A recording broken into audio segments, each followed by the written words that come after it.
Glória a Deus. Louvado seja o nome do Senhor. Graças a Deus. Glória a Jesus. Nós queremos saudar a todos com a paz do Senhor Jesus. Nós vamos estar de pé.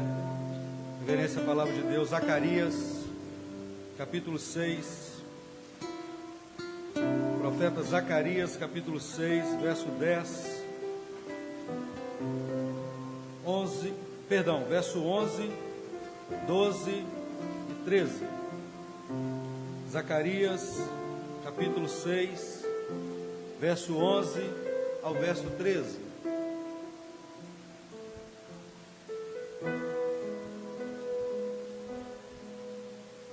De trás para frente é mais fácil. Mateus, Malaquias, Zacarias. Né, Cavalcante?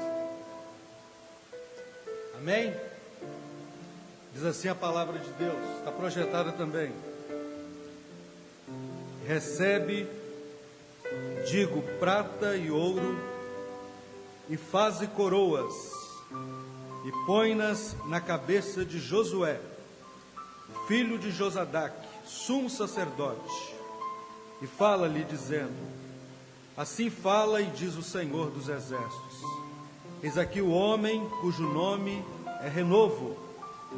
Ele brotará do seu lugar e edificará o templo do Senhor. Ele mesmo edificará o templo do Senhor e levará a glória, e assentar-se-á e dominará no seu trono, e será sacerdote no seu trono, e conselho de paz haverá entre ambos. Senhor, lida está a tua palavra. Pedimos, Senhor, que o Senhor possa operar de uma maneira profunda, especial, nesta noite, em nome de Jesus. Os irmãos assentados. Esta palavra foi uma profecia, uma revelação acerca de alguns homens que eram cativos. No tempo de Israel, do Velho Testamento, era muito comum isso. As pessoas, a nação era invadida por outra nação, os jovens, os filhos, os nobres, eles eram levados para longe da terra para serem cativos da nação dominadora. E era uma coisa muito triste, porque eles se afastavam da paz, da alegria, da segurança, do seu lar. E era muito triste, em especial para Israel, porque Israel vivia uma dependência extrema de Deus. A vida do povo era em torno do templo, era ouvir a voz do Senhor. Nos momentos difíceis era o Senhor que definia todas as coisas. E agora os cativos, eles estavam longe, distantes, quem sabe atribulados, tristes. Mas a Bíblia está falando aqui de um retorno dessas pessoas.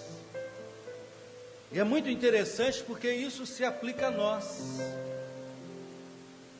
Na criação, quando Deus criou o homem, quando Deus criou o universo, Ele tinha um lugar definido para o homem,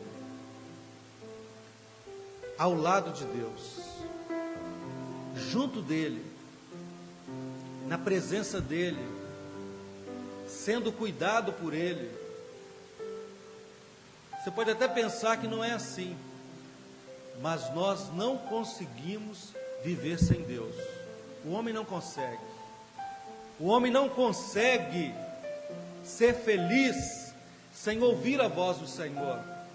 O homem não consegue se completar sem ter a presença do Espírito Santo. E a volta dos cativos foi uma ação de Deus.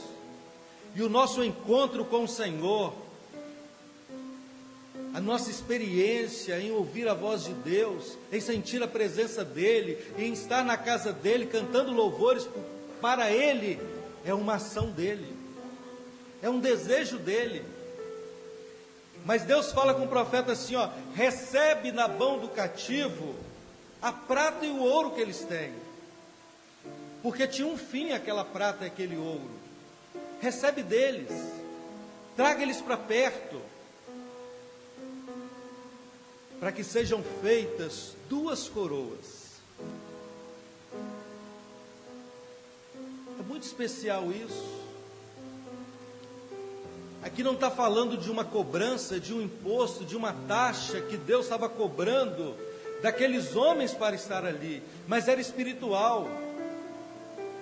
Era como Deus, é como Deus faz para te mostrar que o que é precioso para a sua vida, o que vai ser importante para você, é a prata que fala da salvação, é o ouro que fala do poder de Deus.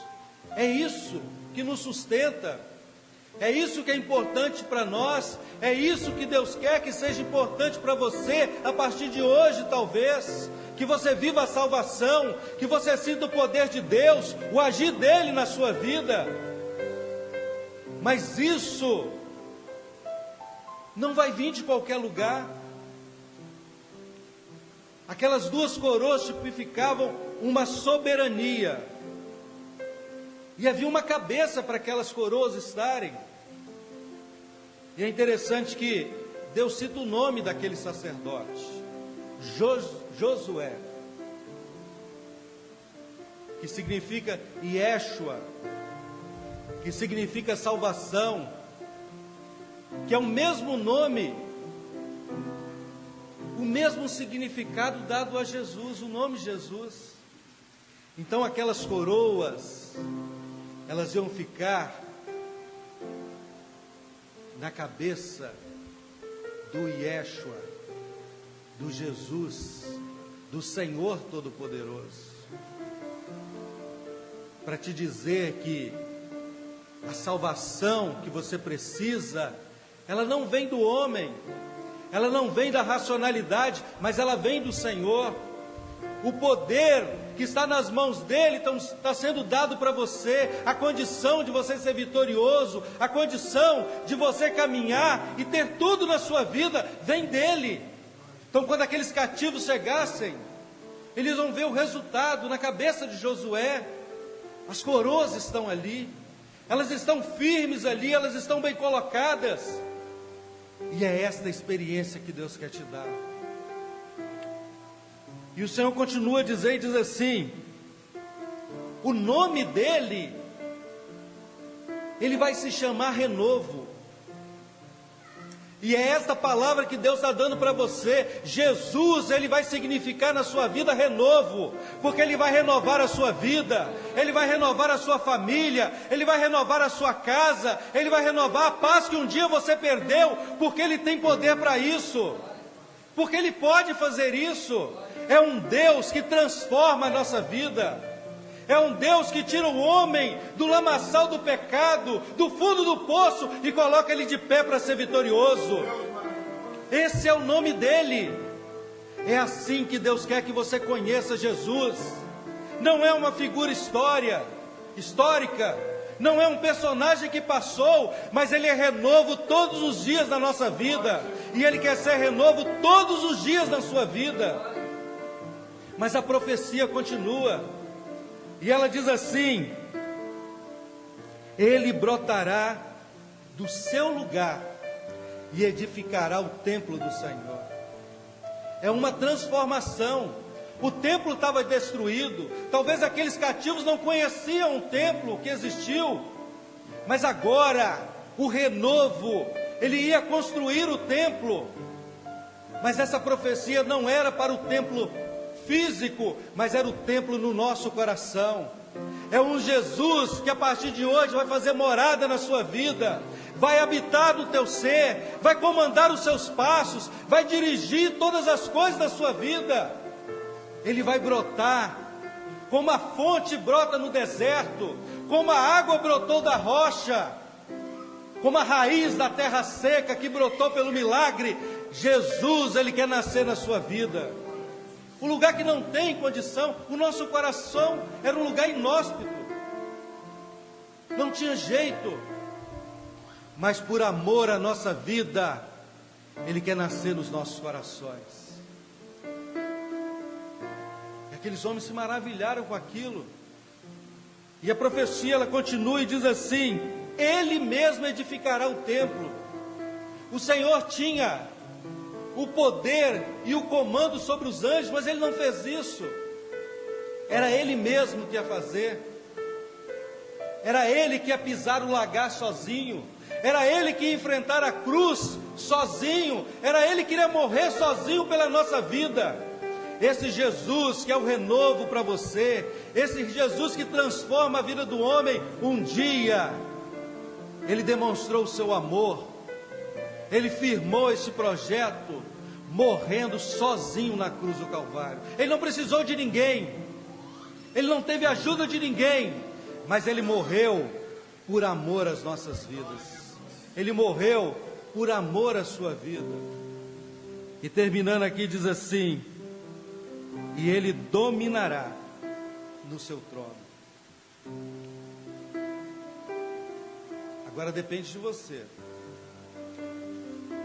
O domínio do Senhor não é por força, não é por violência, não é uma imposição, mas o Deus que nós servimos, o Deus que te trouxe aqui, Ele quer dominar sobre a sua vida por amor.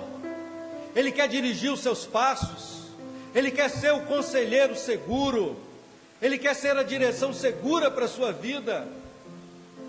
Mas depende de nós, depende do homem, depende de você. Senhor, a partir de hoje eu quero esta experiência. Eu quero que o Senhor comande a minha vida. Eu quero que o Senhor dirija os meus passos. E quando nós aceitamos isso, vem a bênção sobre nós. Vai vir a bênção sobre o seu lar. Vai vir a bênção sobre o seu coração. Porque essa profecia termina dizendo assim: e haverá conselho de paz entre ambos. É uma comunhão. Haverá paz no seu coração. Haverá alegria na sua vida. Era esta a experiência. Homens que eram cativos, prisioneiros, homens que não tinham uma esperança, mas agora eles viram ali a coroa sobre a cabeça de Josué. Eles viram o resultado, eles viram o templo sendo erguido, eles viram a paz que tanto eles procuravam. E nessa noite Deus quer te dar isso também, de graça. Quando o Senhor usa o termo aqui, recebe deles, nós podemos perguntar: o que você tem no seu coração? O que eu tenho na minha vida para dar para o Senhor? O que eu tenho? Às vezes nós não temos nada, mas Deus está nos recebendo assim, como filhos, como servos, para nos dar uma vida eterna com Ele. Esta salvação, ela está ao seu alcance nessa noite. Feche os seus olhos, o grupo vai trazer mais um louvor, e Deus quer falar ao seu coração através deste louvor.